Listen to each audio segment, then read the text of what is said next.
दोस्तों, scene imagine कीजिए। साल है 1958। मैरिनेलो, इटली।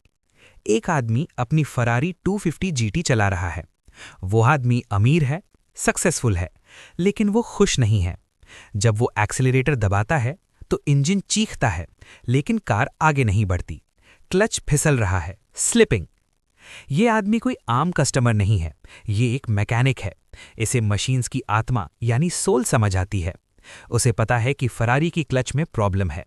वो गुस्से में फरारी की फैक्ट्री जाता है। वो डिमांड करता है, मुझे बॉस से मिलना है, मुझे एंजो फरारी से मिलना है। एंजो फरारी, द कमांडर, अपने ऑफिस से बाहर आते हैं। वो उस आदमी को ऊपर से नीचे तक देखते हैं। वो आदमी कहता है, एंजो, तुम्हारी कार्स कचरा हैं, इनका क्लच ट्रैक्टर जैसा है। एंजो फरारी का ईगो हर्ट हो जाता है। वो कहते हैं, तुम जानते क्या हो कार्स के बारे में? तुम एक किसान हो, ट्रैक्टर चलाने वाले हो। जाओ अपने खेत में ट्रैक्टर चलाओ, सुपर कार्स तुम्हारे बस की बात नहीं है। उस दिन उस ऑफिस के बाहर खड़े होकर उस ट्रैक्टर वाले ने एक फैसला किया। उसने कहा, एंजो, तुमने आज एक दुश्मन पैदा कर दिया है। अब मैं तुम्हें दिखाऊंगा कि स्पोर्ट्स कार कैसे बनती है। उस आदमी का नाम था फेरुचियो लैम्बोर्गिनी, और उस दिन लैम्बोर्गिनी का जन्म हुआ। आज हम उस जिद्दी इंसान की कहानी सुनेंगे जिसने अपनी बेइज्जती को दुनिया के सबसे एग्जॉटिक कार ब्रांड में बदल दिया। Let's begin. Chapter 1, the grape farmer's son, mechanical roots. Ferruccio का जन्म 1916 में हुआ, रनाज़्ज़ो, इटली में। उनके पिता एंटोनियो एक अंगूर के किसान थे। फेरुचियो का बचपन खेत में बीता, लेकिन उन्हें मिट्टी से प्यार नहीं था, उन्हें मशीन से प्यार था। जब बाकी बच्चे खेत में खेलते थे, फेरुचियो पिता के ट्रैक्टर को खोलकर वापस जोड़ते थे। उन्हें समझ आ गया था कि पावर कहाँ से आती है। उन्होंने बोलोनिया में इंजीनियरिंग की पढ़ाई की, लेकिन असली पढ़ाई अभी बाकी थी, world war 2। Chapter 2, the island mechanic, Rhodes, Greece. 1940 war शुरू हुआ। फेरुचियो को इटालियन एयरफोर्स में ड्राफ्ट किया गया। उन्हें रोड्स आइलैंड, ग्रीस भेजा गया। वहां वो पायलट नहीं बने, वो चीफ मैकेनिक बने। वहां रिसोर्सेज नहीं थे, स्पेयर पार्ट्स नहीं थे। अगर कोई ट्रक खराब होता तो नया पार्ट नहीं आता था। फेरुचियो को जुगाड़ करना पड़ता था। वो दुश्मन के टूटे हुए ट्रक से पार्ट्स निकालते और उन्हें जोड़कर नई मशीन बना देते। वहां उन्हें नाम मिला द विजर्ड ऑफ मैकेनिक्स। उन्होंने सीखा कि कैसे कचरे को सोने में बदला जाता है। वॉर खत्म हुआ, फेरुचियो वापस इटली आए। इटली तबाह हो चुका था। खेती वापस शुरू हो रही थी, लेकिन किसानों के पास ट्रैक्टर्स नहीं थे। Chapter 3, the Calioca tractors, from war to wealth. Ferruccio ने एक अपॉर्चुनिटी देखी। एलाइड फोर्सेस यानी अमेरिका और यूके अपने पुराने मिलिट्री ट्रक्स और टैंक्स पीछे छोड़ गए थे। फेरुचियो ने वो स्क्रैप मेटल खरीदा।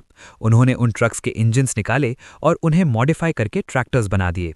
उनका पहला ट्रैक्टर कैरियोका एक मास्टरपीस था। इसमें एक स्पेशल डिवाइस था, फ्यूल एटमाइजर, जो ट्रैक्टर को स्टार्ट पेट्रोल पर करता था, लेकिन चलता सस्ते डीजल पर था। किसानों को ये बहुत पसंद आया। फेरुचियो लैम्बोर्गिनी अमीर बन गए, बहुत अमीर। 1950s आते आते वो इटली के सबसे बड़े इंडस्ट्रियलिस्ट बन गए थे। उनके पास सब कुछ था, एयर कंडीशनर्स की फैक्ट्री, हीटिंग सिस्टम्स की फैक्ट्री, और शौक के लिए fast cars. Chapter 4, the discovery, the clutch secret. Ferruccio के पास दुनिया की सारी कार्स थीं, मर्सिडीज, जैगुआर, मासेराटी और फरारी। उन्होंने एक नहीं 3-4 फरारीज खरीदी थीं। लेकिन उन्हें फरारी में हमेशा कमी लगती थी। वो बहुत शोर करती थी, इंटीरियर्स रफ थे, और सबसे बड़ी बात, क्लच बार बार टूट जाता था। जब एंजो ने उन्हें इंसल्ट करके भगा दिया तो फेरुचियो वापस अपनी फैक्ट्री आए।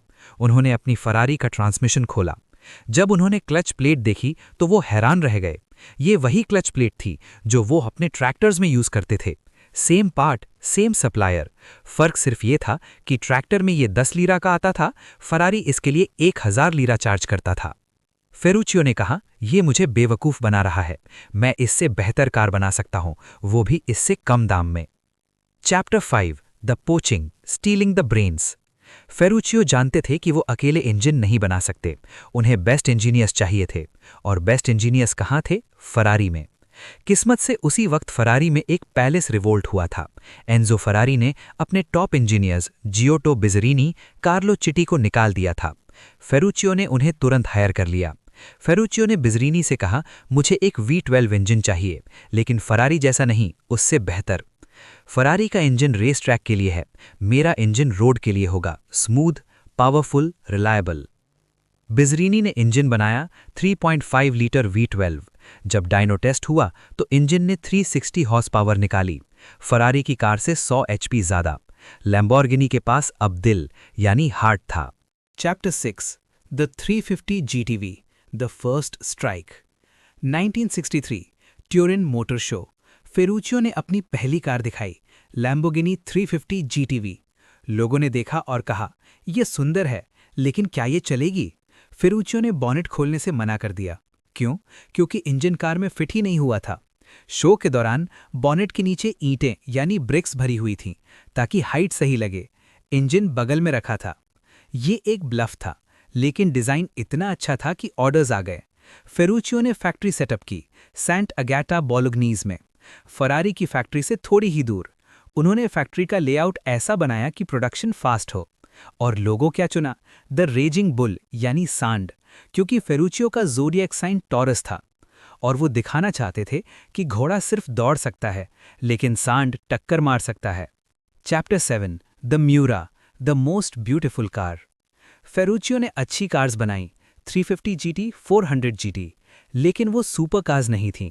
उनके इंजीनियर्स डल्लारा और स्टांजानी ने चुपचाप एक नया डिज़ाइन बनाया, एक ऐसी कार जिसका इंजन पीछे यानी रियर मिड इंजन हो।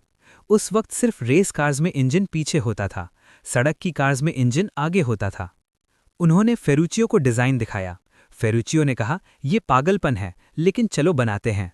उन्होंने बॉडी डिज़ाइन के लिए मार्सेलो गैंदीनी बर्टोने को हायर किया। गैंदीनी ने जो बनाया वो कार नहीं थी, वो आर्ट थी, द लैम्बोर्गिनी म्यूरा। जब ये 1966 में जिनेवा मोटर शो में आई तो दुनिया रुक गई। वो नीची थी, चौड़ी थी, उसकी हेडलाइट्स के ऊपर पलकें थीं। जब आप दरवाज़ा खोलते थे तो वो हॉर्न्स यानी सींग जैसे लगते थे। इसने सुपरकार शब्द को जन्म दिया। एंजो फरारी भी चुप हो गया, उसके पास इसका कोई जवाब नहीं था। फ्रैंक सिनाट्रा सिंगर ने कहा, you buy a Ferrari when you want to be someone, you buy a Lamborghini when you are someone. Chapter 8 the bull fight, Islero, Espada, Jarama. Ferruccio को बुल फाइटिंग का शौक था। उन्होंने अपनी हर car का नाम फाइटिंग बुल्स पर रखा। म्यूरा एक फेमस बुल ब्रीडर का नाम, इस्लेरो वो बुल जिसने फेमस मैटाडोर मनोलेटे को मारा था, इस्पादा मैटाडोर की तलवार।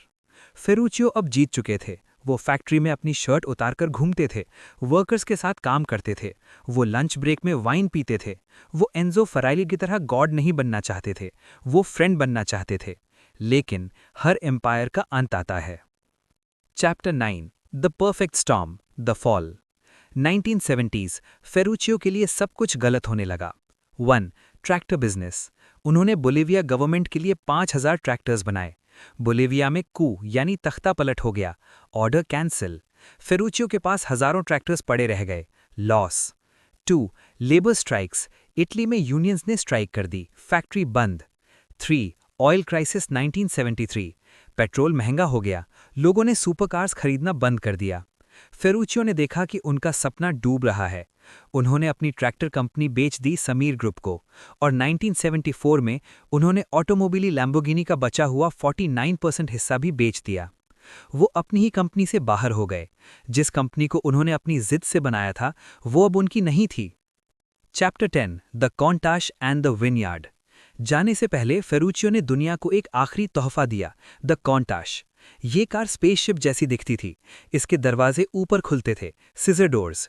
ये 1970s और 80s के हर बच्चे के बेडरूम का पोस्टर बनी।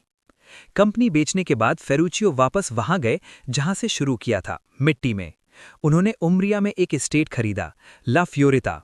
वहां वो वाइन बनाने लगे।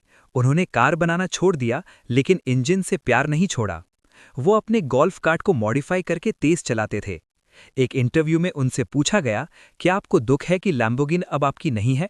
फेरुचियो ने कहा, मैंने वो किया जो मैं करना चाहता था। मैंने फरारी को हराया, मैंने दुनिया की बेस्ट कार बनाई। अब मैं शांति से वाइन पीऊंगा। 1993 में 76 साल की उम्र में फेरुचियो लैम्बोर्गिनी की डेथ हुई। उनके फ्यूनरल पर उनकी बॉडी को एक पुराने फार्म ट्रैक्टर पर ले जाया गया, वही ट्रैक्टर जिससे सब शुरू हुआ था। Chapter 11 conclusion the power of insult. तो दोस्तों, फेरुचियो लैम्बोर्गिनी की कहानी हमें क्या सिखाती है? 1. Respect the customer. Enzo Ferrari ने अपने कस्टमर की इंसल्ट की और बदले में अपना सबसे बड़ा कंपेटिटर पैदा किया। घमंड बिजनेस को डुबा सकता है। 2. Turn anger into action. Ferruccio घर जाकर रोए नहीं, उन्होंने गुस्से को फ्यूल बनाया। Success is the best revenge. 3. Quality over brand. उन्होंने देखा कि फरारी का क्लच सस्ता है लेकिन ब्रांड महंगा है। उन्होंने प्रोडक्ट पर फोकस किया, लोगों पर नहीं। आज लैम्बोर्गिनी वोल्क्सवैगन ग्रुप का हिस्सा है, लेकिन उसकी आत्मा वही है, जिद्दी, तेज और थोड़ी सी पागल। अगली बार जब आप किसी को फरारी और लैम्बोर्गिनी में कंपेयर करते सुने, तो याद रखिए, फरारी रेसिंग के लिए बनी थी, लेकिन लैम्बोर्गिनी रिवेंज के लिए बनी थी। और बदले का स्वाद हमेशा मीठा होता है। रुकिए मत, कीप बिल्डिंग। जय हिंद।